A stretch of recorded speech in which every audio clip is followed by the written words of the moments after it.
When you smile, you can light up the sky, give a glimpse of a paradise.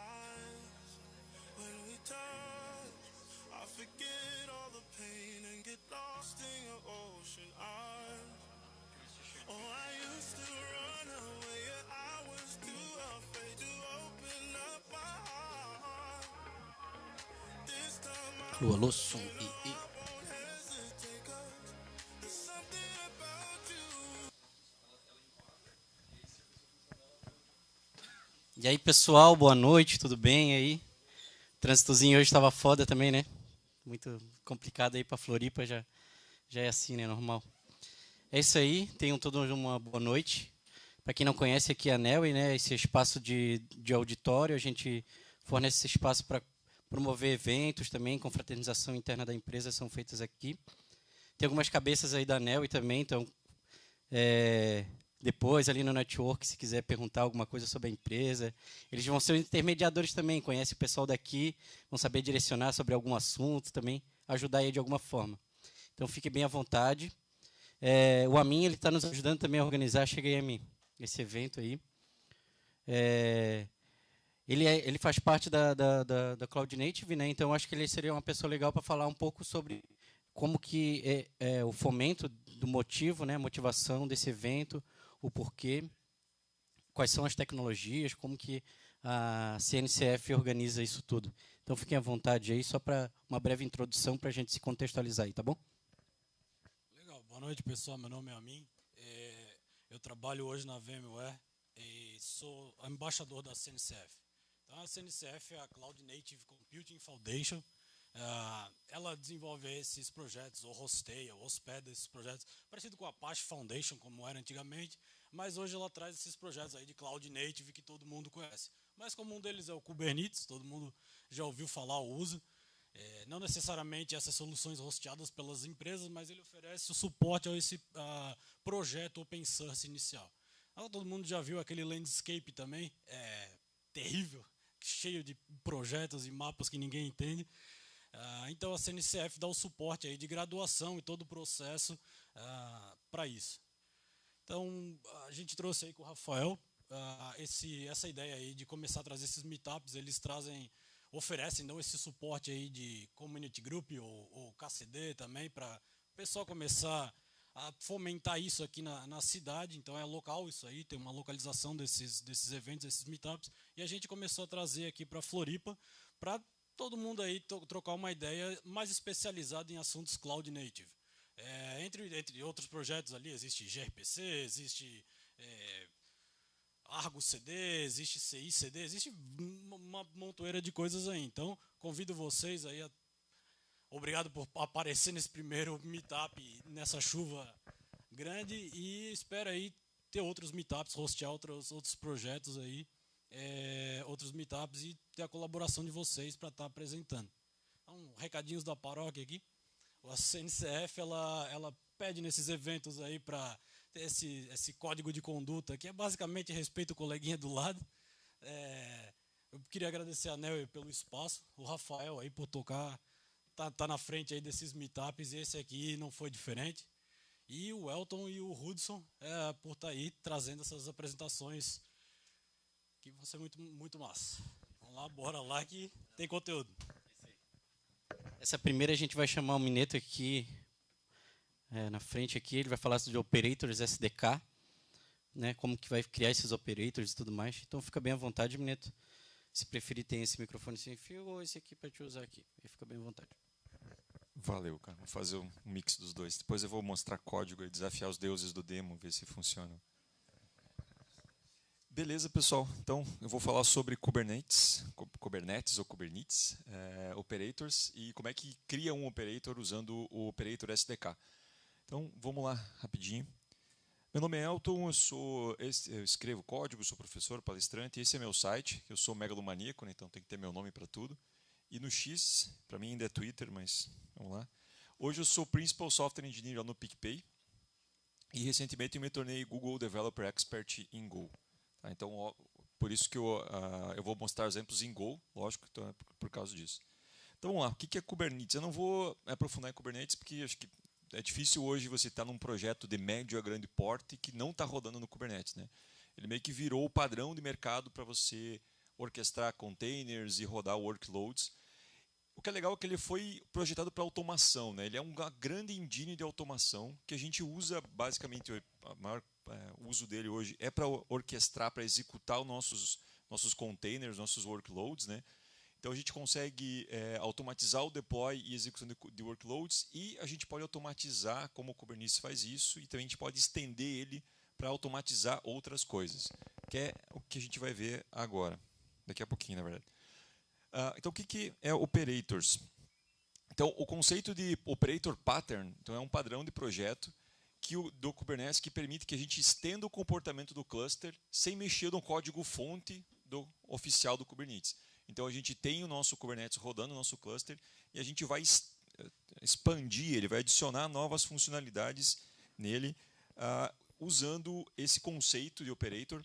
E o operator, ele é, na verdade, o conceito ele é uma junção de duas coisas. É a junção de um custom resource com um controller. Tá? Então a junção das duas coisas, um controller e um custom resource. Mas o que é um controller? Então o controller ele rastreia a execução, rastreia pelo menos um tipo de recurso do Kubernetes. Então a gente fala de Kubernetes, a gente tem vários recursos padrão do cluster, pod, deployment, config map, secrets, etc. Então para cada recurso desses você tem um controller que fica observando ele e fica monitorando ele. Então no Kubernetes a gente tem duas coisas que são bem importantes, que são os estados. A gente tem todo objeto Kubernetes tem um spec, que é o estado esperado, estado desejado. A gente vai descrever no Kubernetes, esse é o estado que eu espero que esse objeto tenha em execução, certo?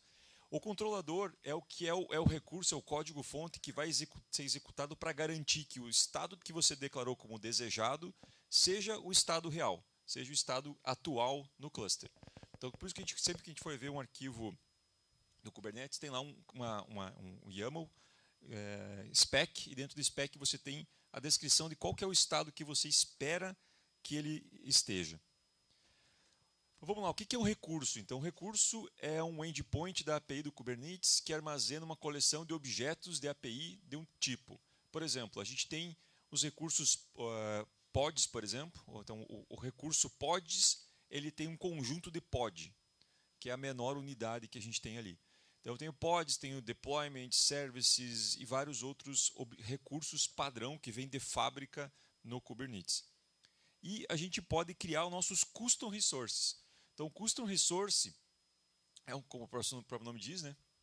É um recurso customizado, personalizado para a gente, que é uma extensão da API do Kubernetes. Então, não é uma coisa que vem de fábrica, é uma coisa que a gente cria para a nossa instalação, para o nosso ambiente, e a gente vai fazer com que ele represente alguma coisa. Então, essa é a ideia legal. Então, é a personalização de uma instalação do Kubernetes. Então, essa é a coisa interessante. A gente tem esse conceito. Eu tenho um recurso e eu tenho um controller que monitora esse recurso. Então, quando eu faço um recurso estendido, um custom resource, eu vou criar um controller também para monitorar esse cara. Então, quando a gente roda o nosso Kubernetes, já tem lá os recursos padrão com os seus controllers padrão executando. A gente vai fazer isso para nós aqui também. Algumas coisas que a gente pode usar para automatizar um operator, para automatizar usando o operator. Deploy de uma aplicação sob demanda, que é mais ou menos o que eu vou mostrar aqui. Fazer e restaurar backups, lidar com atualização de código, alteração relacionada com esquema de banco de dados, migrations, etc. Então a ideia do operator até estava discutindo isso essa semana com o pessoal do time, o que você faz como operador manual que a gente pode automatizar isso para colocar dentro do Kubernetes. Eu preciso fazer, instalar, levantar aplicar esse recurso, configurar isso, configurar aquilo. Pô, isso aqui tudo é uma coisa que você faz manual. Você é um operador manual desse processo. Vamos transformar isso num operator e transformar isso numa automatização. Então essa é a ideia, a gente automatizar uma tarefa que um operador manual faria. Por isso que tem esse conceito de operator. Lembra que eu falei que o Kubernetes ele tem essa ideia de você diz para ele, esse é o estado desejado e esse é o estado, e o Kubernetes tem o estado atual.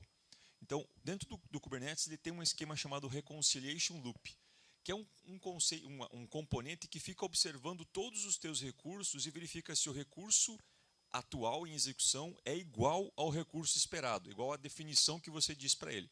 Se não for, o Reconciliation Loop vai chamar um controller para fazer essa reconciliação, para combinar o que está em execução com o que você disse para ele que você espera que seja. Então, esse aqui é da documentação do Kubernetes. Então, eu tenho ali, dentro do meu control plane, aqui no meu núcleo do meu cluster, eu tenho ali o meu kube control manager, que ele fica nesse loop infinito, e sempre que ele percebe que há alguma mudança de estado em algum recurso, ele chama a função reconcile de um controller, e esse controller vai fazer o que precisa para que aquele recurso esteja de acordo com o especificado. Então isso aqui ele vai ficar rodando o tempo inteiro, e vai acontecer isso, ele vai chamar a função reconcile, esse recurso aqui tem esse controller vinculado a ele. Chama esse cara e esse código-fonte aqui, esse código é responsável por reconciliar os dois estados, o esperado com o atual. É o que a gente vai fazer aqui. A gente vai criar um recurso específico para nós e a gente vai dizer para o reconcile loop, esse recurso que eu criei vai ser monitorado por esse meu código-fonte aqui, por esse meu controller. Sempre que acontecer alguma coisa, você invoca isso para ele. Então isso é o que a gente vai fazer aqui. Beleza? Está aqui? Tranquilo? Então, vamos lá. A gente tem dois projetos para você fazer isso. Acho que o primeiro é o KubeBuilder e o outro que a gente vai usar aqui é o Operator SDK. Ele é um projeto criado pela Apache, pela IBM, se não me engano. Agora me fugiu a empresa, mas tem algumas empresas. Red Hat, obrigado. A Red Hat que criou esse projeto. E aí, projeto open source. Esse é o Operator Framework. Ele tem um outro subprojeto dentro dele, que é o OLM, que eu vou falar rapidinho depois. Mas a gente vai olhar sobre escrever um código, escrever um operator usando esse SDK. Você pode escrever um operator usando Go, Helm e Ansible. Tá? As três opções que tem lá na documentação do Operator SDK. A gente vai usar aqui Go. A primeira coisa que eu tenho que fazer, eu instalei o Operator SDK aqui na minha máquina. Então, aqui eu estou usando Mac, né? Eu dei um brew install e o Operator SDK ele instalou um binário aqui, um executável na minha máquina. E esse executável é o que eu vou usar para fazer uma série de coisas. Mas o que eu quero fazer? Então eu vou mostrar aqui qual que é a ideia desse demonstração aqui.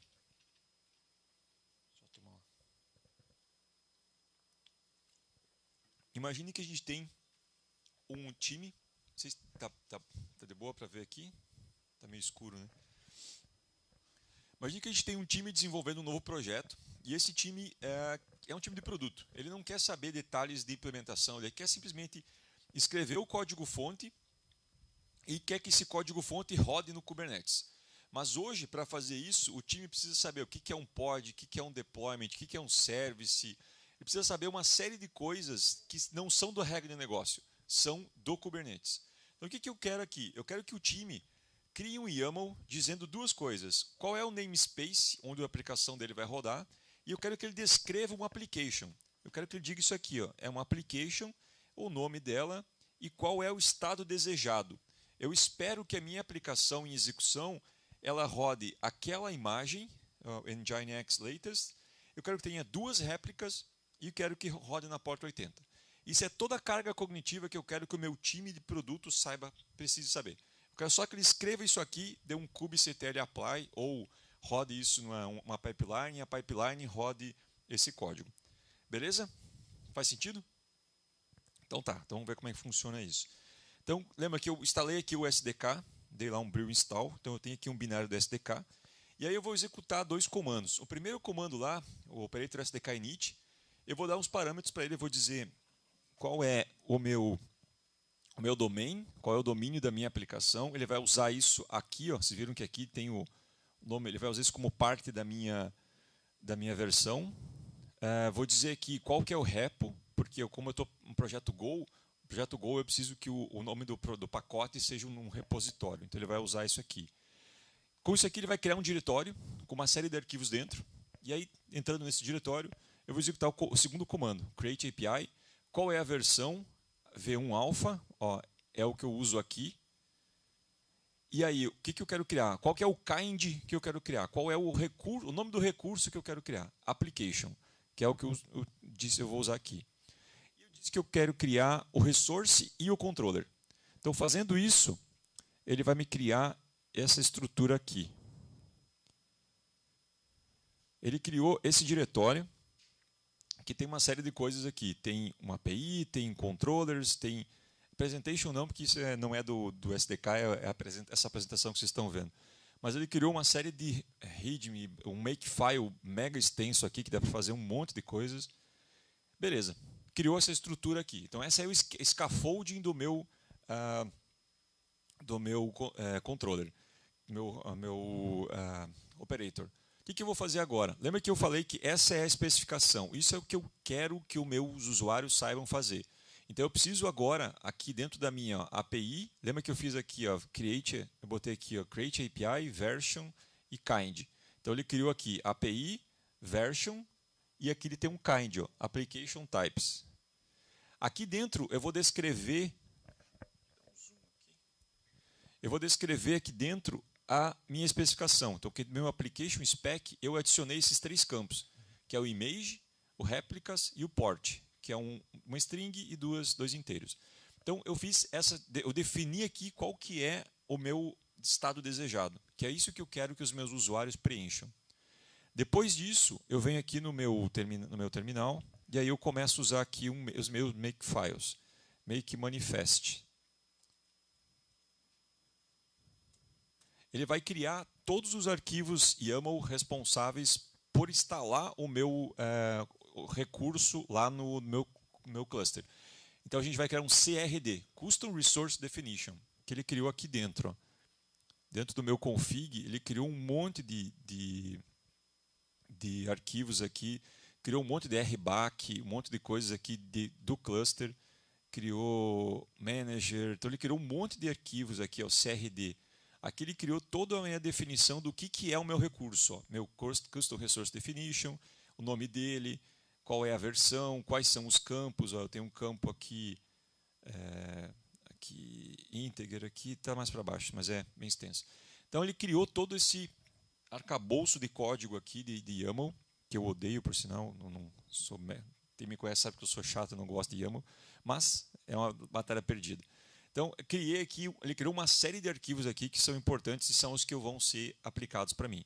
Então, beleza, eu defini o que é o meu kind e mandei ele gerar os YAMLs para instalar ele no meu cluster. Eu vou instalar daqui a pouco. Agora, eu preciso fazer a regra de negócio.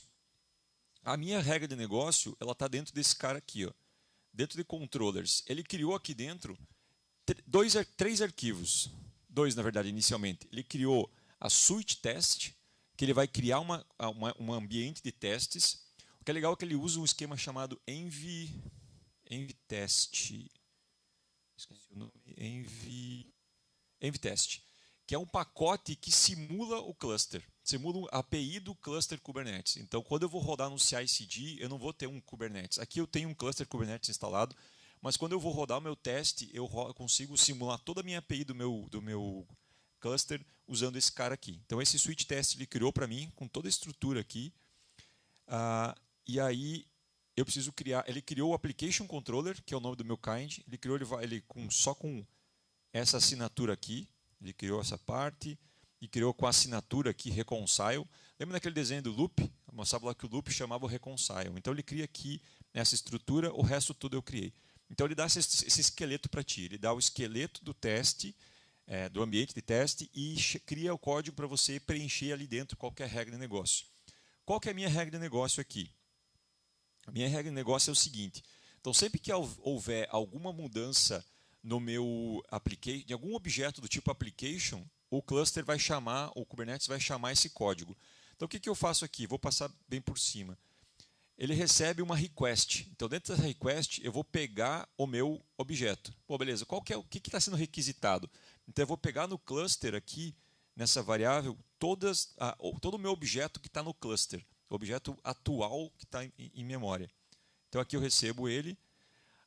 Eu vou pular aqui e aí eu faço um reconcile create. Então, ou seja, quando eu criar um application, eu vou criar todos os outros objetos do Kubernetes para que a minha aplicação funcione. No caso aqui, eu estou escondendo do meu usuário final todos os detalhes do cluster.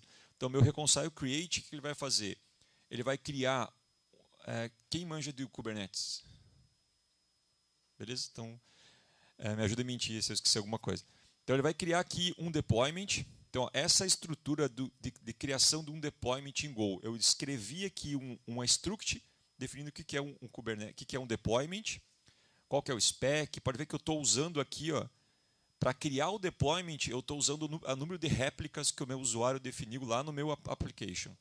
Criei o deployment, dei um create, eu faço update se for preciso, e eu vou criar um service também. Crio um service com as definições aqui do meu, qual que é a porta que ele vai ouvir, de acordo com o que eu especifiquei lá no meu application. E eu crio aqui, create or update, o meu application, meu service. Então, quando eu crio um application, eu vou criar tudo o que precisa atrás. Nesse caso aqui, eu só criei duas coisas. Um deployment, que por sua vez vai criar pods, e eu criei um service para poder acessar ele externamente. Eu poderia criar load balancer e outras coisas que eu quisesse fazer. Certo? E aqui aí tem um detalhe interessante. Vocês viram que quando eu crio um application, o application cria outros dois recursos. Então, o que é legal é que quando eu crio o meu application, quando o meu application cria um deployment, eu coloco isso aqui, que o meu deployment ele pertence a uma application, ele pertence ao meu app. Mesma coisa com o service. Ou seja, quando eu excluo o meu application, o Kubernetes vai excluir tudo que tem abaixo, porque eu tenho essa definição do que pertence ao quê, qual é a ordem de referência. Para isso eu preciso só fazer um detalhe aqui, que eu preciso adicionar um finalizer, que é tipo um flag para o Kubernetes saber que ele tem que esperar apagar o resto. E aí aqui eu testo se deletion timestamp aqui é diferente de 0, quer dizer que está sendo excluído, eu chamo um delete, que esse delete só remove o finalizer. Então é uma jogadinha que eu preciso dizer para o Kubernetes, para remover isso aqui, você primeiro tem que esperar remover o resto. Isso é para dar tempo do garbage collector do cluster remover os outros caras. Então, isso aqui é bacana porque eu consigo, a partir de um objeto, eu consigo criar outros objetos e esses objetos estão linkados um com o outro. Então, se eu excluir um, vai excluir, não vai ficar recursos perdidos no meu cluster. Outra coisa que é interessante, eu já vou mostrar ele funcionando, outra coisa que é interessante é que os testes, eu precisei criar um arquivo de testes para testar ele. O que é legal é que aqui, no caso do Go, ele usa o conceito de BDD. A primeira vez que eu usei BDD for real, assim, fora coisas de teste, de aprendizado. Então ele usa Behavior Test Driven, BDD, né? Vocês entenderam? Teste de comportamento. Então eu digo que ao criar um controller, quando criando uma aplicação, tem que criar também um serviço. Então aqui eu crio a aplicação e aqui ele tem, espero que não tenha sucesso na criação, eu espero que contenha tal coisa. Em algum momento, então ele tem todo esse processo, em algum momento como o cluster ele é assíncrono, ele vai, em algum momento ele vai ficar esperando até que o objeto deployment tenha sido criado. Então é bem bacana. É outra tipo, você não faz teste unitário, você faz teste de integração, você faz teste de comportamento. Você descreve o comportamento e quando eu criar isso aqui, eu espero que crie aquilo, quando acontecer isso. Eu achei bem bacana. É uma coisa um pouco diferente assim. Estou mais acostumado a criar testes unitários, testes de integração. Esse cara aqui foi uma oportunidade de aprender e usar na prática BDD. E aí outra coisa que eu preciso fazer, lembra lá naquele desenho do reconcile loop que eu falei que quando acontece a mudança no objeto, o cluster chama um controller. Como é que o cluster sabe que controller chamar? Aqui no main da minha application, do meu código aqui, eu preciso dizer isso aqui. Eu estou dizendo que eu estou criando um application reconciler, que é aquele código que eu mostrei, e estou meio que isso aqui simplificando, ele vai dizer para o controller para o manager do cluster aqui, esse controller está vinculado a esse objeto aqui, esse kind. Então ele faz isso aqui, ele chama uma função setup with manager que está lá dentro do controller. Então ele meio que liga as duas coisas, certo? Como é que funciona? Vamos ver funcionando. Eu tenho aqui um cluster rodando aqui como Rancher. Não sei se vai dar para ver. Legal. Eu estou usando aqui o Lens para mostrar como é que eu faço deploy, né? Eu pulei aqui um pedaço. Aqui é o código, manifestes, aquilo que eu contei no main. Como é que eu faço deploy? Eu posso dar aquele comando ali, dar um make docker build, docker push, ele faz um build da minha imagem, meu controller, e joga lá para o meu, no caso aqui no Docker Hub, e depois eu dou um make deploy. Make deploy, ele vai fazer deploy da minha máquina no cluster que eu estou conectado. No meu caso, o cluster local, ele faz esse deploy lá. No meu cluster, ele nada mais é do que um pod rodando. Se eu olhar aqui em workloads, pods, eu tenho aqui K8. Aqui, ó, K8S Operator Talk. Então ele tem aqui um pod rodando aqui. Aqui está difícil de ver porque está pequenininho, aqui está muito grande, né? Mas eu tenho um pod aqui rodando. Então tá rodando um pod aqui. Ele é uma imagem rodando na minha aplicação, né? no meu cluster. Uma coisa que ele fez é quando eu dei aquele make install ali, ele veio aqui e no meu custom resources ele criou aqui, ó, Mineto aqui, ó, application. Então aqui eu posso ver os detalhes aqui no caso eu estou olhando se tem alguma coisa criada, mas eu posso vir aqui e descrever, posso dar o desk olhar o conteúdo do meu CRD, na minha descrição. O que eu vou fazer aqui, eu vou pegar um objeto aqui, vou pegar aquele exemplo que eu mostrei lá na apresentação. Eu vou pegar essa especificação aqui, certo? Então aqui eu estou dizendo que o meu application vai rodar essa imagem com essas réplicas nessa porta. E aí eu posso dar um kube apply. Então eu vou dar um apply aqui desse cara. Ups. Ué, o que deu aqui? Só um pouquinho.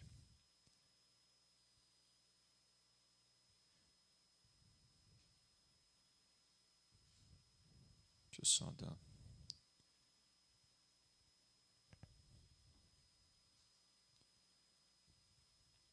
Foi. Eu vou dar um kube apply aqui. Então, vou dar um kube ctl apply -f. Estou dizendo que vou fazer a apply desse arquivo aqui. Tá, isso numa aplicação real, a gente teria isso dentro de uma pipeline, eu faria um push para o repositório aqui, é mais fácil mostrar assim. Apliquei esse cara, ele criou aqui o meu application. Então, se eu olhar aqui agora no meu Lens, ó, vou pegar aqui no meu application sample, ó, ele criou um objeto do tipo application. Eu posso vir e ver aqui, ó, ele é do tipo application, eu posso ver o detalhe dele aqui, ó, tipo application, aqui ó, qual que é a spec. Então ele criou um objeto do tipo application. Vamos ver se ele fez o que eu espero que ele faça, que é criar as outras coisas. Então aqui no meu workloads, deployments. Ué, não criou. Acho que eu não instalei ele. Peraí.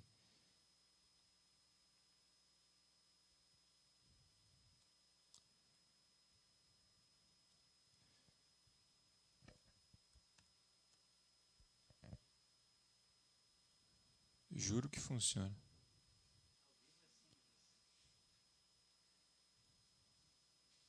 Deixa eu remover e criar de novo. Estranho que eu fiz.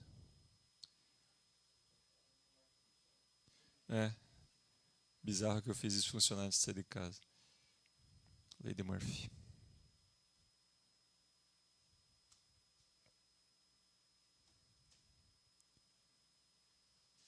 Ah, talvez seja porque eu não tenho internet aqui. Peraí.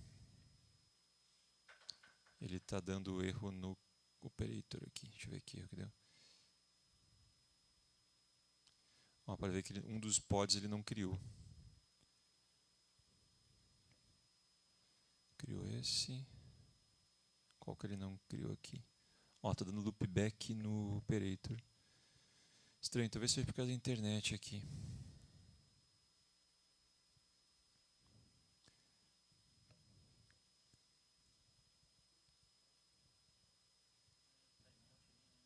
É, deu timeout.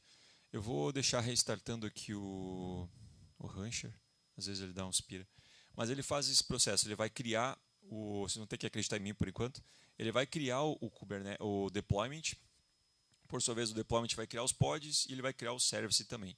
E aí, quando eu faço uma alteração, se eu vim aqui e alterar a minha especificação aqui de réplicas de 2 para 3, por exemplo, ele automaticamente vai lá, altera o deployment e adiciona os pods, ou remove os pods se eu fizer isso aqui.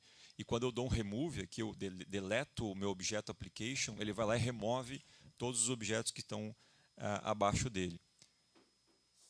Então, essa é a ideia aqui do operator, é você automatizar essas coisas. Então, num projeto normal, o usuário teria que criar cada um desses objetos, cada um desses itens para poder ter a aplicação rodando. Aqui eu ocultei isso tudo atrás de um operator, que é um processo automatizado, que é o demo aqui. Enquanto isso, enquanto ele levanta aqui, tem esse site que é bem bacana, que é o operatorhub.io, que é onde eu consigo ver todos os meus operators que eu tenho disponíveis na comunidade. Então tem uma série de operators aqui que são públicos. Eu posso instalar databases, por exemplo, operator do CockroachDB.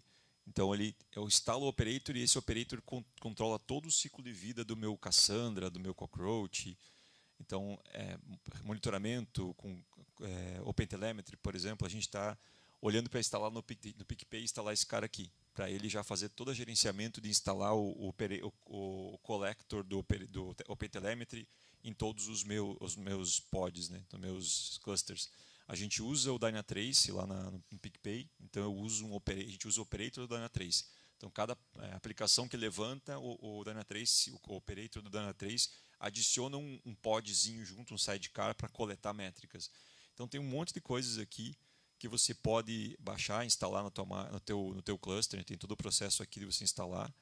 Dá um kubectl apply, e aí ele vai criar um recurso agent, por exemplo. E nesse recurso você aplica e ele faz todo o processo que precisa. Então, é bem útil dar uma olhada nesses caras aqui. Os códigos dessa apresentação estão nesse link aqui, nesse GitHub, depois podem dar uma olhada. Outra coisa que é legal no dia a dia, assim, para você desenvolver, não preciso a cada vez fazer o processo de build todo. Eu posso... ele realmente não está levantando um container aqui. Agora foi. Deixa eu ver. Vamos ver se funciona aqui.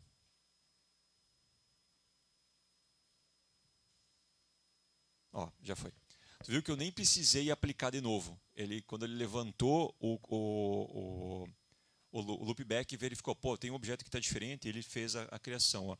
Então, quando ele criou o cara aqui, está criando os pods. Acho que, beleza, criou os pods. Então, quando eu criei meu application, ele criou o deployment, que o deployment criou os pods, e ele criou também o meu service aqui. Então, aqui eu posso dar um port forward e acessar o meu Nginx. Se eu vim aqui agora, por exemplo, e dizer, eu preciso 3 réplicas. Vou salvar isso aqui e vou aplicar de novo. Então, aplicando isso aqui, automaticamente eu vou vir aqui e vou ver que os meus pods começou a levantar outro. Então, eu consegui automatizar todo o processo de criar, alterar. Então, para o usuário final aqui da aplicação, simplesmente ele descreveu o que é a aplicação dele. Ele não precisa se preocupar com isso. E se eu vim aqui remover a minha aplicação, vou vir aqui e vou remover esse application. Então, automaticamente ele vai vir aqui, matou limpou tudo.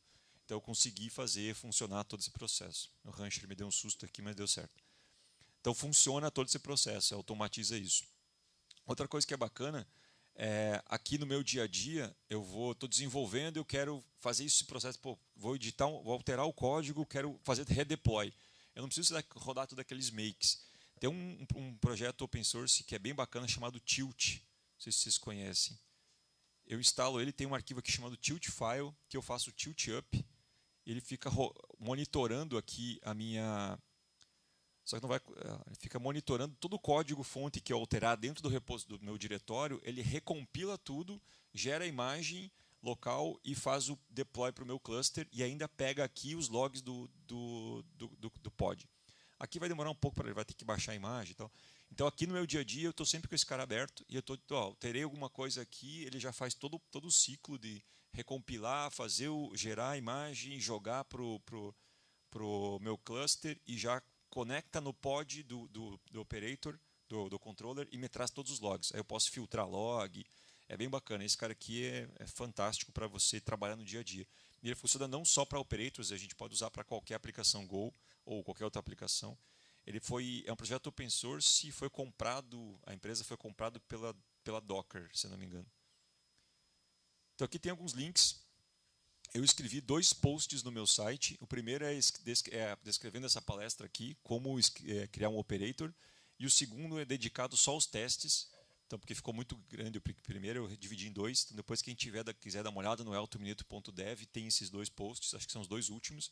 E também tem um post lá sobre o Tilt, que eu acho bem bacana. Quem quiser automatizar seu ambiente de desenvolvimento, não só para esse cenário aqui, mas para qualquer cenário de aplicação, que é compilado, por exemplo, ou front-end, que é buildado. Então, ajuda bastante você dar um tilt up aqui. Acho que deve ver, ele está compilando aqui. Né? É que como eu tenho só 8 GB de RAM, meu Rancher está consumindo só 4 GB, então ele demora um pouco. Mas eu consigo fazer isso, rodar isso bem bacana. Beleza? Deixa eu ver aqui. É isso. Eu não coloquei aqui meus links, meu e-mail, mas vocês conseguem me achar no Twitter, ou deixar meu e-mail aqui, é elton@mineto.dev, então fica fácil de encontrar aí. Alguém tem alguma dúvida, alguma sugestão? Perguntas, angústias, ódio? Não?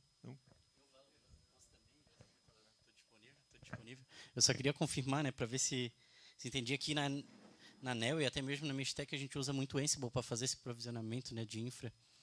Mas pelo que eu consegui entender, não conhecia o Operators SDK, mas a gente consegue ter um ciclo de vida um pouco mais longo da aplicação e garantindo o estado dela, né? No Ansible tu tem que rodar de novo um apply ou verificar se a tua infraestrutura está de acordo com o que tu escreveu no código, né? Mas ali esse loop back ele consegue ficar garantindo aquele estado daqueles objetos. E se alguma coisa mudar, ficar diferente, ele mesmo já autocorrige, né? Mantém esse estado da tua arquitetura. Não queria ser redundante, mas eu queria confirmar se esse entendimento mesmo de fato assim, né? É isso mesmo. Ele tem esse controle do teu ciclo de vida. Se tu fizer qualquer, a galera brinca, se fizer uma mãozada lá e mexer no cluster, conecta no cluster e altera alguma, tipo, mata um pod, alguma coisa, ele mesmo vai garantir que o que você especificou está igual que está lá. Então ele tem esse controle todo.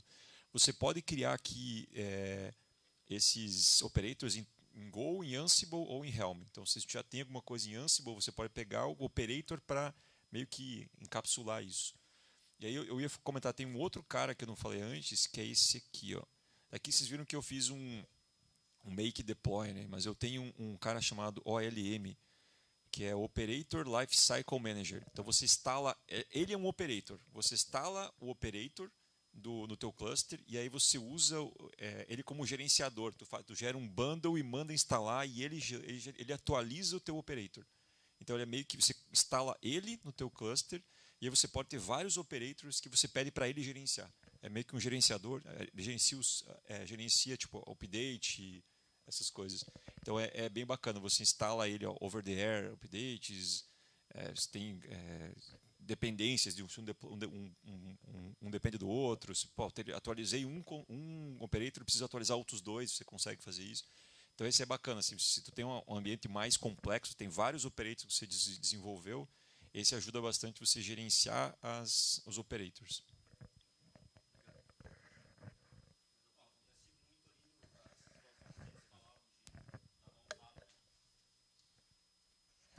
Essa situação da mãozada acaba acontecendo. Por exemplo, eu trabalho com provisionamento. Então, assim, o cara vai lá no application, dá uma mãozada, matou o cluster, acabou.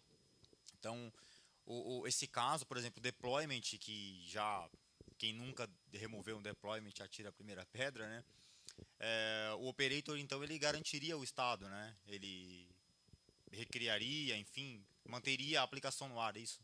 O próprio objeto deployment já tem um controller vinculado a ele que é built-in, né? Então, mas se você tem, eu quero quando remove um deployment eu quero atualizar uma outra coisa. O que a gente está usando no PicPage? Está em QA agora. A gente tem um operator que vai monitorar os deployments. Então, quando acontece um deployment, eu quero ter uma estatística, quantos deploys teve, aonde teve, se teve sucesso. Então, a gente tinha uma aplicação que buscava essa informação do CI/CD. Só que tinha galera que estava dando uma curva por fora do CI/CD. E a gente não pegava. Aí agora a gente está colocando um operator no cluster. Então, todo o deployment que aconteceu no cluster, a gente sabe que aconteceu o deployment. A gente consegue fazer métrica, consegue... Então, a gente conseguiu... no final, tudo vai cair no... Eu tenho CI, CD e depois cluster. Pega direto no cluster. Então, esse é o caso que a gente está construindo agora. Então, a gente tem operators de terceiros, como o do Dynatrace, do OpenTelemetry, e agora a gente está criando os nossos para fazer esse tipo de controle. Assim, eu quero saber quando houve uma alteração para fazer auditoria, por exemplo, alterou um load balancer aqui, eu quero, sei lá, criar um outro. Teve um caso um tempo atrás que alguém removeu um load balancer. Eu poderia ter um operator que recriava ou sabe, uma outra coisa. Obrigado. A ideia é que tudo que você faz manualmente, um operador manual, você poderia automatizar isso no coisa. Mais alguém aí? Pergunta? Dúvidas? Não? Então é isso. Salva de palmas pro Mineto aí, obrigado. Agradecer o cara aí, ele sempre ativo na comunidade aí. Parabéns, Mineto, por essa tua dedicação aí também de...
É isso aí, pessoal. Vamos voltando aqui. Ah, boa. Ô, Wilson, acende a luz aí pra gente aí. Essa de trás só aí, ó. A da frente não, a de trás eu acho que já fica... Isso, já fica show. Obrigado. Agora essa próxima palestra aí é com o Hudson. Obrigado, Hudson, já também por ter aceitado aí. Estar com a gente nesse meetup. Valeu mesmo. eBPF e o futuro no Kubernetes. Então vai lá, cara. Fica bem à vontade aí, tá? Valeu. Boa noite, pessoal. Fazendo uma pesquisa rápida aí. Quem conhece BPF ou já ouviu falar? Mais alguém? Então, legal. Eu conheci há um ano atrás, tá? Só para dar um contexto. Esse ano eu tive a oportunidade de ir para o KubeCon, lá em Amsterdã, e fiquei fascinado com tudo que eu vi, né? Com a capacidade que essa tecnologia tem. Bom, eu sou Head de DevOps na Linker, que é uma fintech especializada em PJ. Trabalho também, né, fazendo algumas consultorias para empresas. Participo do CNCF Talks Brasil e estou liderando uma comunidade de BPF no Brasil para a gente poder disseminar um pouco mais essa tecnologia aqui no Brasil e se ajudar, né, aprender junto. A gente vai falar hoje, eu trouxe aqui para a gente discutir 6 tópicos, tá? Estou falando a gente porque eu espero que o pessoal participe aí também, né? Colabore. E a introdução, o que é o eBPF, como ele funciona. Ele é uma parceria perfeita com o Kubernetes, tá? Descobri isso. Os casos de uso que a gente tem e, no final, alguns desafios, considerações que a gente vem aí analisando sobre a tecnologia, tá? Para começar, pessoal, então o objetivo é analisar, né, aos participantes a importância e a relevância que isso vai ter daqui para frente, né, já tem dentro do ecossistema da CNCF, do sistema Cloud Native e principalmente do Kubernetes, tá? Para começar, trazer um insumo, né, de por que isso é tão importante e por que está acompanhando com tanta força, né? Eu trouxe aqui um dado do IDC, que é um instituto mundialmente famoso de divulgação de dados. Várias empresas se baseiam nesses dados para tomar decisão, tá? Em 2015, eles tinham previsto que a cada 2 anos o volume que a gente tem de dado no mundo ele dobrasse, né? Então, hoje em dia a gente sabe que Power BI é o que manda na área de produto, né? Tudo que sai de métrica de lá vira um produto, é uma tomada de decisão. Hoje, a estimativa é que a cada 6 meses o volume de informação dobre. Então, o que a gente está vendo hoje aqui, no ano que vem ou daqui 6 meses já pode estar obsoleto, né? Então, essa é a importância da gente estar sempre olhando o landscape dessa gama tecnológica que acompanha o Kubernetes, Docker, tudo que a gente trabalha, tá? Eu vou começar falando um pouquinho da evolução humana de eras para a gente pegar o gancho ali da importância do eBPF no futuro do Kubernetes. Então, pessoal, a gente entende que lá na era agrícola mandava no mundo quem tinha terra, quem tinha posse. Depois veio a era industrial, que, né, quem tinha muito capital começou a investir, mandar no mundo, e hoje a gente está aqui na era do conhecimento, né? Então, manda no mundo quem tem conhecimento. E o que é conhecimento? É informação. E a informação ela tem uma característica extremamente relevante, né? Por quê? Porque ela e essa característica é o quê? Ela é altamente perecível. Então, por isso é importantíssimo acompanhar, né? Estar sempre atento, porque ninguém está interessado em informação velha de ontem, né? A gente está sempre buscando nessa era do conhecimento novas informações e informações atualizadas.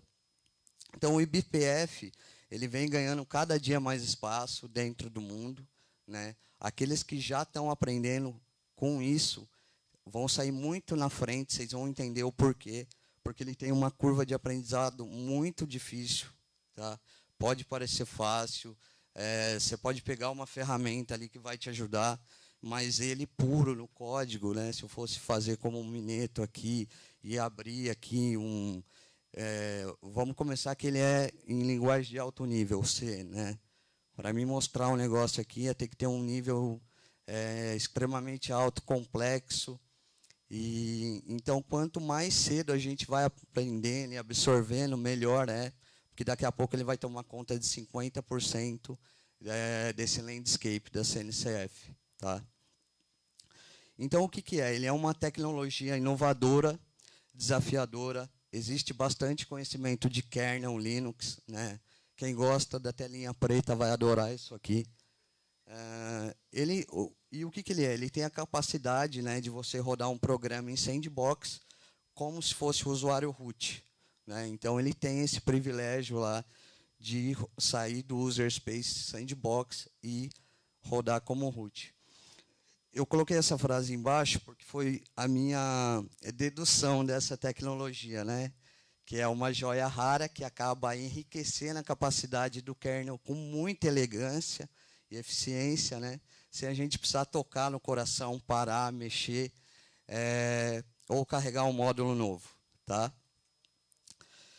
O nome dele é bem complexo, tá? Eu estou com sinusite um pouco fanha, vocês não reparem, então eu não vou falar o nome todo para não errar aqui na frente de todo mundo, tá? Mas, continuando, ela é uma tecnologia, né, que a gente desenvolve, escreve um código personalizado e ele pode ser carregado lá dinamicamente e altera o comportamento de todo o teu sistema. A gente já vai entender um pouquinho mais disso. A história dele começou lá em 97, mais ou menos, né, conjunto de 32 bits, e ele se originou do utilitário do TC-Dump, né? Os caras que criaram, visaram ali uma filtragem de pacote de rede. Em 2014, ele ganhou essa versão estendida, que veio o Ezinho na frente, e apresentou muitas mudanças, que a gente vai acompanhar aqui. Então, lá, em 92, eu, quando conheci, eu achei que o nome do cara que criou isso aqui era Berkeley. Aí eu fui descobrir que era o nome do laboratório, né? O nome dos caras que inventou não tinha nada a ver com isso. Batizaram com o nome do laboratório. Em 2014, o Alexei introduziu a versão estendida no kernel, né? Estendendo ele para um suporte de funcionalidade muito avançada, né? Hoje em dia a gente usa muito para rede de segurança. Em 2015 veio a Cilium. A Cilium, pessoal, é um projeto da CNCF que foi graduado hoje. Hoje saiu a notícia que foi graduado. É um projeto que tem muita relevância em muita empresa grande por aí.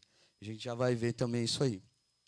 Em 2020, ele virou componente central de várias tecnologias e também do Daemon, né? E é muito usado como o Cilium, que é a ferramenta, e o Trace. Tá? Como é que ele funciona? Então, basicamente é assim. A gente tem a linguagem de alto nível em C, que é escrita, compilada, tem os aceleradores e tem os hooks, que a gente chama que é gancho. E o que é esse gancho? Você vai inserir o código no sistema, ele tem um compilador muito rápido, que chama JIT, né? Significa Just in Time. Né? Ele é compilado muito rápido, e é feita uma validação de segurança. Passou para isso, ele tem um gancho que é orientado a evento no kernel. Então, acontece um evento lá, um pouco similar ao que o Elton apresentou aqui com o SDK. O sistema entende esse evento, puxa esse gancho lá, e como ele passou na validação, ele começa a rodar lá e agir dentro do kernel. Tá? É expandido, né, hoje por uma variedade de causas, mas ele teve início com rede e com bastante segurança. Tá? Aqui eu trouxe um cenário, ele é um pouco mais abrangente, mas eu quis colocar de uma forma mais tranquila aqui. Né? Então, a gente tem os programas. Tá? Hoje em dia, para quem gosta do Open Source, conhece a Liz Rice, que está chefiando a Aqua, tem uma extensa, uma vasta... Pô, me fugiu a palavra aqui, pessoal. Tem muitos repositórios já em Python, tá? Com compilador, mas originalmente foi escrito em C, tá? Linguagem de alto nível. A gente tem os mapas. Para quem trabalha com Ansible e tal, é um pouco parecido, né, com aquela configuraçãozinha e tal. Lembra um pouco, não é isso. Tá? Os hooks são os ganchos, né, são esses ganchos, como eu falei, eles são orientados a evento no sistema. Então, tem essa chamada, acontece um evento, ele chama, passa pelo compilador, passa pelo validador e começa lá a agir sem precisar mudar nenhum módulo do kernel. A validação de segurança e o carregamento. Né? Esse é todo o processo que ele acaba, todo o ciclo que ele acaba percorrendo ali antes de definitivamente começar a funcionar. E aqui tem algumas etapas que eu coloquei, que eu aprendi bastante observando, né? Que fazem sequência ali quando a gente vai falar de um programa eBPF. Então, o primeiro lá é a escrita do programa, a compilação, o carregamento, vem a parte do gancho, execução, né? Tem a parte do uso de mapa, que na verdade ela vem lá antes da compilação, aqui se a gente for seguir a ordem, a coleta do resultado, né? Ou seja, o retorno do teu programa, e a depuração e o monitoramento. Bom, essa é a parte que eu mais gostei, que me conquistou aqui para virar um entusiasta da tecnologia do eBPF, né? No mundo do Kubernetes e DevOps, ele vem emergindo muito forte, né? E a padronização dele com o Kubernetes, né? A parte que eles fizeram match foi justamente nessa parte de CNI. Porque quando a gente vai falar em Kubernetes, orquestrador de container, a gente resolve o problema do quê? Vou escalar aqui a minha aplicação. Então, eu tenho lá um pod, ele começou a receber muita requisição, eu tenho um Prometheus escutando lá, e tem um autoscaling que bate 80% do pod lá, de qualquer métrica, ele chama outro, está resolvido. Banco de dados, a gente tem como fazer isso lá com Cassandra, Aurora, bota um Longhorn ali para taxar um volume em container, para ele ficar à prova de falha, beleza. Mas a parte de rede e segurança ainda era um problema, né?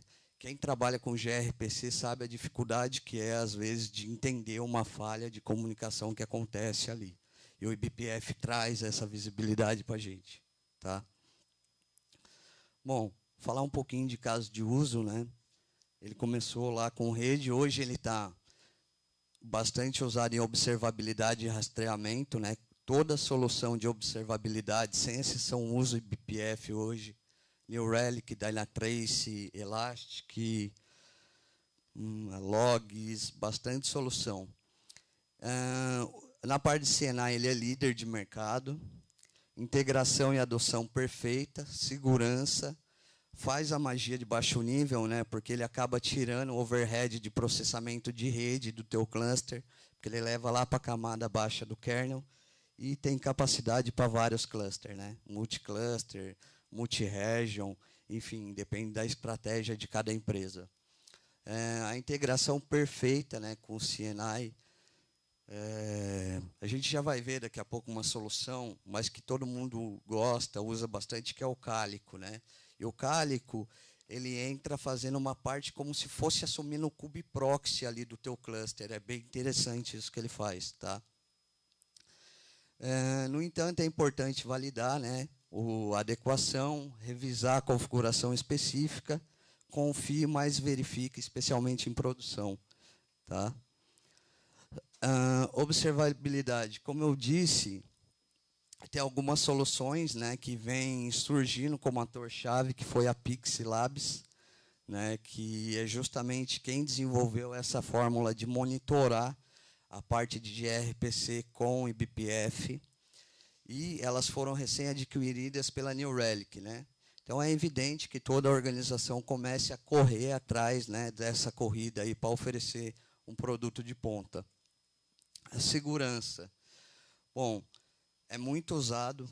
Para quem acompanha ferramenta, stack de segurança, hoje, eu vou dizer assim que, não sei se é líder aqui, né, mas lá fora se fala muito, é a Aqua, né, que é comandada pelo pessoal lá da Liz Rice e da Isovalente, e eles são líder nessa parte de trazer o conceito de BPF aí para a parte de segurança, né, aplicar política de rede, restringir. Eu vi uma talk lá no KubeCon de 2 alemães, os caras eram hacker, e os caras pegaram um ambiente AWS, homologação, produção com VPC Peering, né? Batia num banco aqui, chamava uma coisa de lá, um Dynamo, o cara fez um ataque lateral de uma conta para outra, chegou em produção, derrubou tudo, né? Então, quando a gente fala em segurança, em BPF, ele consegue atachar protocolo entre contas. Então, ou seja, você não ia precisar de um VPC peering ali, deixando disponível todos os recursos das duas contas. Tá? Capacidade para vários clusters, né? Ele conversa com diversos tipos. né, diversos players, né, cloud providers. A magia de baixo nível dele, bom, é inegável, né? Ele tem um potencial bem grande para revolucionar o Kubernetes, tem capacidade de aprimorar a segurança, permitir, né, conectividade e fornecer uma ferramenta poderosa na parte de observabilidade, né? Ele é realmente um divisor de águas aqui. Líderes de mercado, agora cheguei na parte legal aqui. Bom, a Cilium, né, que eu comentei, foi graduado hoje pela CNCF. É muito usado, né? Eu particularmente eu estou fazendo uma POC lá agora justamente para parar de usar VPC Peering, né? Estou fazendo a comunicação de aplicações com o Cilium. Tem o Calico, que eu havia comentado, que meio que o data plane dele substitui ali o kubeproxy, né? E ele consegue mascarar o IP de origem, né, das node ports. Então ele faz uma magia bem legal ali. E tem a Weaveworks, né, que é uma plataforma aí, vamos dizer, de GitOps, que também usa o eBPF para algumas coisas dentro ali. Tá? Então, a Cilium é uma solução open source, cloud native, foca em proteger e observar a conectividade de rede entre workloads. O Calico é focado, né, pelo menos no meu entendimento, pelo que eu usei, na melhoria no desempenho e na latência, né? Tem também uma parte de usabilidade bem legal. E a parte de BPF dele tem alguns recursos que não estão disponíveis no data plane default dele, né? Isso permite que ele detecte pacotes e consiga manipulá-los. Eu não estudei muito bem essa parte ainda, né? Fiquei bem curioso, mas ainda não vi como funciona. E tem a Waveworks, que é a plataforma GitOps, né, de última geração. Só que a gente pode dizer que é uma evolução do Flux CD, para quem usa, né? E a gente chegou na parte mais legal aqui, né, que são os players que usam, né? Por que ele dominou o mercado? Então, a Google usa o eBPF para auditoria de segurança, processamento de pacote, monitoramento de desempenho, né? Então, quando a gente vai falar de uma ferramenta, de uma tecnologia, a gente sempre também observa, né, quem está usando, onde já está maduro em produção, né, o tanto de documentação que aquilo já tem e a adoção pela comunidade, né. Acho que é mais ou menos alguma dessas coisas que eles usam lá para graduar, né, a mim. Mais ou menos isso, né. Temos a Netflix, né, quando a gente fala de DevOps, SRE, Chaos Engineer, esses caras aqui estão muito à frente, né? Então eles usam lá para escalar em site de rede. A Apple, né, usa também através do Falco, que é uma solução para monitoramento de segurança do kernel. A Meta, né, dona de todas as redes sociais aí mais usadas, né, Facebook, Instagram. Também usa BPF para balancear a carga. Microsoft, né? Quem diria que ia chegar no Windows isso aqui, né? Mas já estão usando para o Windows também. Red Hat também usa para balanceamento de carga, rastreamento de nuvem privada. Android, né? Então, para quem não gosta do iPhone e usa Android, saiba que quando você vai ver lá o tanto de bateria que você tem no teu celular é através de um programa eBPF que está sendo feito. Tá? E, para finalizar, pessoal, desafios e considerações. Como eu falei no começo, complexidade, né? Eu já li 4 livros, entendi 4% de todos. Né? Estou lá naquela fase de subir, quebrar e aprendendo bastante. Então, ele tem uma complexidade muito grande, né? Principalmente porque eu tentei aprender em C, em vez de ir para o Python lá e compilar, que ia ser um caminho com mais êxito, menos sofrimento. E ele também, né, já tem bastante coisa crescendo e tem bastante ferramentas de terceiro, né, como o BPFCC ali, que é para Python, o BPTrace e o BPCC, que é um compilador, né? Simplifica o desenvolvimento, a depuração de programa e familiariza-se com ferramentas para facilitar o desenvolvimento. Não é que ele familiariza, né? O desenvolvimento dele é muito fácil. Você vai abrir o terminal, vai escrever o código lá, né? Ele vai compilar, rodar. Se ele passar nessa validação lá de segurança básica, ele já vai logo estar dentro do teu kernel sem você ter que fazer uma parada, carregar um módulo, um binário novo para alterar lá ou atingir o resultado que você busca. Tá bom? Pessoal, era isso. Eu vou abrir aí para dúvidas agora.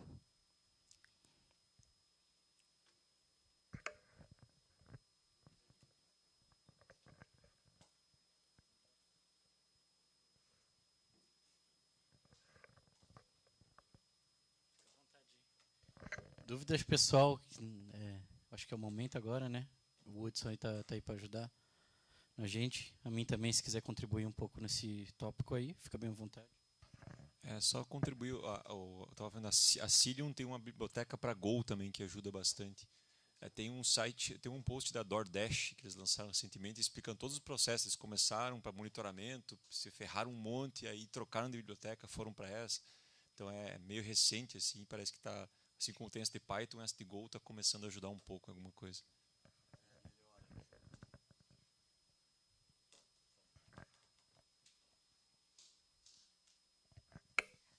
Oi, é só uma dúvida. Que você falou muito que ele atua na parte de segurança e eu fiquei meio sem entender. Se ele atua mais na parte de. Nossa, desculpa, meu TDAH tá terrível essa semana. Se ele atua assim mais na parte de AM, de gerenciamento de acessos dessa divisão, ou se ele tá mais ali na parte de monitoramento, que falou da parte de monitoramento de rede e tal, ou é em ambos?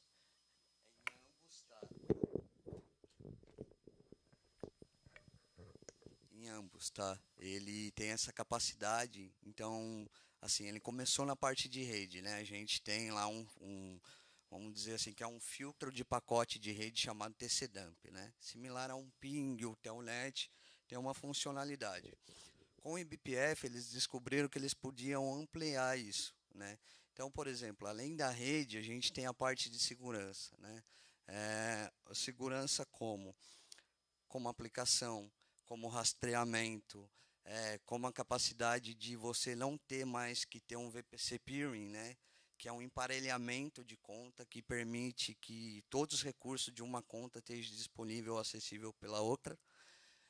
Então ele tem uma gama bem vasta, tá? Ele serve para os dois e eu acredito que agora entrou observabilidade, tá? E ele vai crescer mais ainda. Então, é meio que uma coisa de doido isso aí, né? Ele está crescendo, cada dia a gente vê uma coisa, vê muito projeto graduando muito rápido. E eu espero que continue assim, porque é bem promissor. Mas serve para os dois, tá?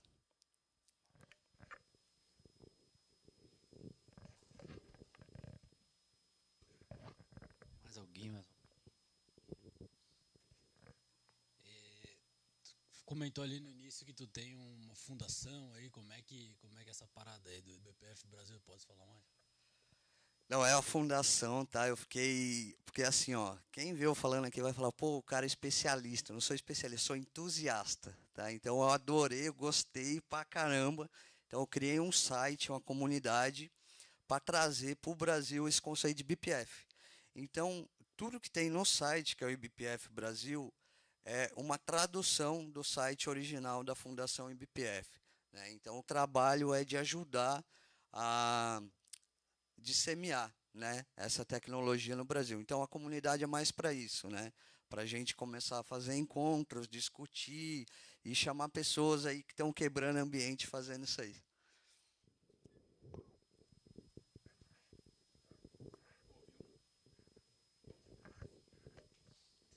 Cara, eu vi um caso de uso recente, fiquei bem curioso, né? O pessoal tava debugando, foi um problema que durou 50 e poucos dias lá. E na camada de rede, né, Kubernetes. E aí a galera usou, cara, o eBPF. Eu não entendi muito, tava bem cru pra mim, hoje faz um pouco mais de sentido. Mas pra utilizar mesmo o kernel ali, pra abstrair, sabe? E achei bem bacana, bem legal. Acho que fez sentido aí. Por exemplo, assim, hoje, se você usa lá o EKS da AWS, você tem um ENI, né? Para controlar as interfaces de rede lá do teu cluster, né? Então, o que acontece? Isso gera um pouco de latência, gera um pouco de overhead de processamento.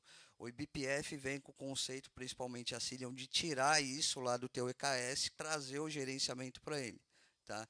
Então, tanto é que você pode rodar assim, vamos dizer, o café com leite, que você pega lá um plugin da Cilium e roda para comunicar com o teu plugin do ENI, lá do EKS, ou você pode ir lá, né, igual o Elton vem aqui, show me your code, né, e já botar para arrebentar lá dentro o eBPF e esquecer toda a parte que faz essa administração, né, que são os plugins de ENI, tá? Mais algum? Aqui. O BPF, como você falou que é o Burst Filter, ele era usado no OpenBSD e no FreeBSD muito tempo atrás, né? Ele mudou muito a estrutura desde que era feito pelo FreeBSD? Cara, eu acho que ele mudou bastante, tá? Sei que antigamente ele era um módulo que lá em 97 os caras começaram a incluir nas distro Linux, né? Depois dessa versão estendida, eu acho que ele deixou de ser um módulo do kernel e ele se abriu para virar ferramenta, para ser solução, para poder ser desenvolvido, né? Eu tenho um colega que trabalha na Alemanha com 5G IoT, né? Então, pô, quando eu fui para lá eu tomei um susto, porque eu quebrei um porquinho que eu tinha, troquei toda a grana em euro e fui para lá. Aí cheguei lá, ia comprar uma coisa na farmácia, não conseguia pagar, porque é tudo cartão. A maioria das coisas é IoT, né? Então lá é muito avançado esse conceito. E eles já usam lá o eBPF para a rede, para essa comunicação, né? Então, cara, eu acho que ele mudou muito, assim, né? Do BPF para o eBPF hoje, eu acho que, como é que eu vou te dizer? Eu acho que é a mesma coisa para quem trabalhava com infra, na época do data center, que era uma salinha no canto, né? Chama o cara da infra lá e tal. E hoje virou uma área core do negócio, né? Então, se o negócio para, se a infra para, todo o seu negócio para, né? Vamos botar aí, assim, uma comparação mais ou menos assim, né? A galera, né, que é cética do eBPF e defende, diz que ele traz a mesma revolução que o JavaScript trouxe para o HTML, né? Então, acho que, na minha opinião, sim, né? Ele evoluiu bastante desde dessa primeira rodada que foi, né? No FreeBSD. Mais alguém? Mais alguém? Aqui, um minuto.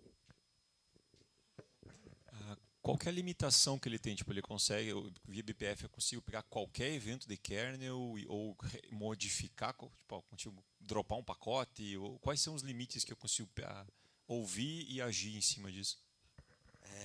Cara, eu vi umas coisas assim que eu vou demorar alguns anos para entender ainda, né? Dos caras fazendo lá. Mas, cara, vamos supor que assim, tu consegue manipular antes de chegar no teu sistema, né? Então, ele tem um poder muito forte, né? A gente, por exemplo, eu mesmo não conheço tudo ainda a fundo, né? Mas manipulação de pacote de rede. Como ele é orientado ao evento, se tu tem um programa lá que identifica que está vindo muita requisição no mesmo IP, um DDoS, um negócio malicioso, antes de chegar lá no teu balanceador de carga, antes dele bater para entrar, o programa já consegue entender, manipular, falar, não, Zé, aqui não, tchau, valeu. Enfim, eu acho que vai daí, o legal é isso, né? Dá para você construir lá com o teu negócio, teu produto, o teu caso de uso, né? Boa. Mais alguém aí? Fechamos. Mais alguém? Mais alguém? Não? Não? Então é isso. Uma salva de palmas para o Hudson aí. Obrigado, obrigado. Obrigado. Valeu, rapaziada. E é isso, sem churumelas. Agora aproveitem aí para compartilhar experiências, network. Rapaziada aí, camiseta de Go, a gente já pode aprender como é que programa em Go aí, né? Devia ter, né? Cada um vinha com uma camiseta ali, Python, Ruby e tal. Aí trocava experiência, né? Pascal, aí vai tudo aí. Mas fiquem bem à vontade, tá? Agora, quiser participar lá, tomar um choppzinho, comer um salgado aí, fiquem bem à vontade, tá? O network tá aberto aí.